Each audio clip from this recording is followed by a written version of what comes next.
Hello student, how are you? Good evening.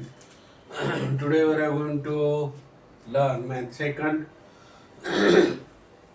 So yesterday I have given to you in from the question bank only. बरोबर. आता question bank सोल्युशनच आहे. परत परत सांगतोय. Again and again you write in your math science as well as in English book, English notebook.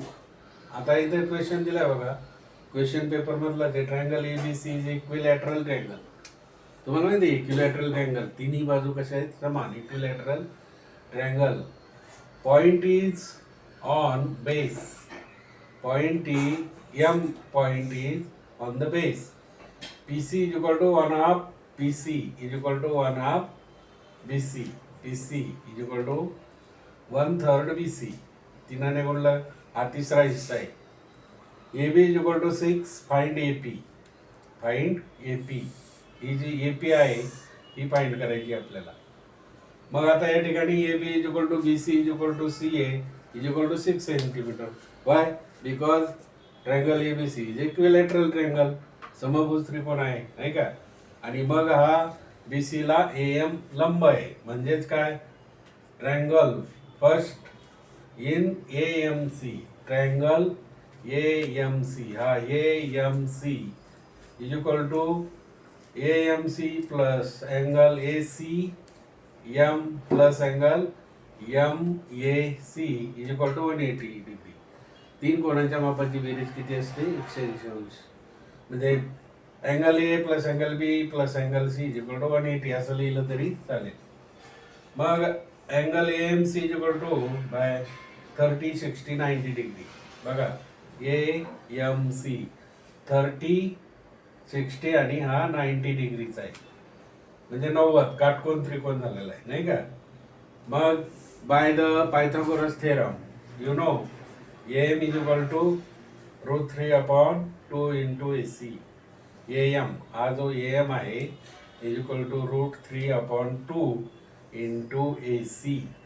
हा A C काय आहे? Hypotenuse आहे नाही का. आणि ए एम काय आहे? हा लंब आहे, उंची, height. A M √3/2 into A C. मग आता ए सी आपल्याला माहिती आहे किती आहे? 6 centimetre. So A M is equal to √3/2 multiplied by 6. 2 1 जार 2, 2 3 जार 6. म्हणजेच 3 इंटू √3 सेंटीमीटर. मग आता या ठिकाणी ए एम किती आला? 3 इंटू √3 सेंटीमीटर. हा झाला. हा 6 सेंटीमीटर. मग आता आपल्याला पीसी काढायचं आहे. मग पीसी काढण्यासाठी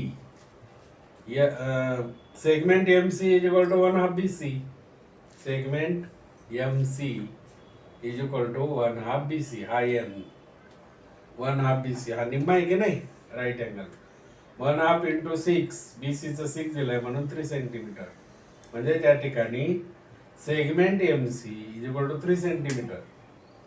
मग आता segment P C is equal to हा P C is equal to 1/3 B C. हा बी सी 1/3 बी सी हा तिसरा हिस्सा आहे.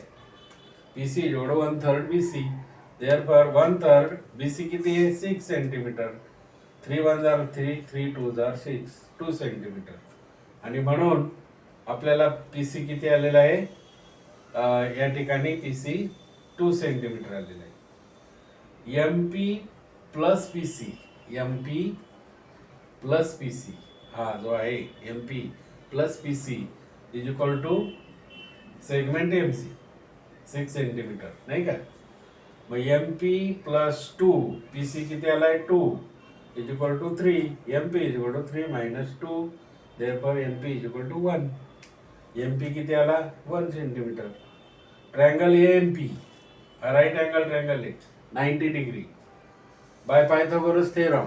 Bye Pythagoras theorem A P square हा जो आहे A P square is equal to M square plus M P square. M square plus M P square. Therefore A P किती आलाय आपला? ए पी हे बघा ए पी हा जो आहे तो 3 वर्गमुळा 3 स्क्वेअर बरोबर. ए पी स्क्वेअर म्हणजेच या ठिकाणी आपल्याला पी सी 2 आलेला आहे. ए पी 3 वर्गमुळात 3 ब्रॅकेट स्क्वेअर प्लस एकाचा वर्ग, म्हणून A P square is equal to root 3चा वर्ग 3च येतं. रूट 3चा वर्ग किती? 3 आणि 3चा वर्ग 9. 9 3 किती? 27. 9 3 are 27 plus 1 is equal to 28. Therefore AP square is equal to 28. म्हणून AP therefore AP is equal to under root 28. 28 चे बाय फॉरगेट केलं मल्टिप्लिकेशन 7 चौक 28 बरोबर. 4 7 are 28. 4चा वर्गमूळ निघाला का नाही? What is the square root of 4? Is equal to 2. AP is equal to 2. 7चा नाही, root 7. This is the answer.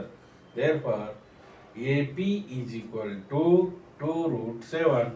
This is the answer. 3 मार्काचा आलेला आहे मित्र हो. हा कदाचित 4 मार्काला पण असेल. So you try to solve this example. Another example also. Like करा, share करा आणि सबस्क्राईब करा. Okay bye.